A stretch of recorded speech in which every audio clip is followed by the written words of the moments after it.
بسم الله الرحمن الرحيم.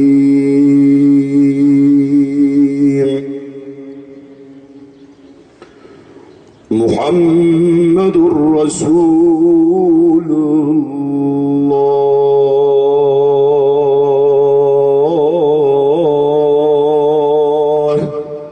سر نبي خاتم سلام سر رهبر عالم بقاسي برفاز بستانا بلن كل گلستانا خالق علو مکان غریب انسان دایزان خاکره واند نوح حکمت و علم و قلم. الصلاة والسلام عليك يا حبيب الله. خاتم پیغمبر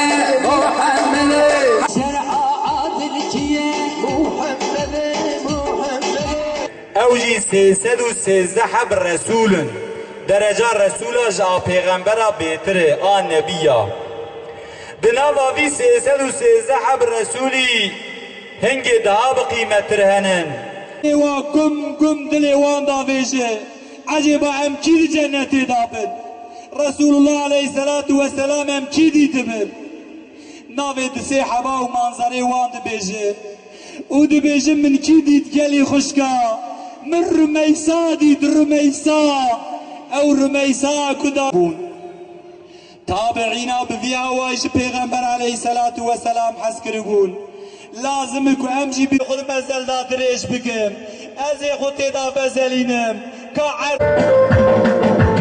الرزقين وسراج نور محمد پیغمبر رحمت و شور محمد نور زانم لا اله الا şükrümüzü ifade Resulüne salatu selam getirme takati verdiğin için yaratmış olduğun zerreler adetince hamdü senalar olsun ya Rabbi. Amin.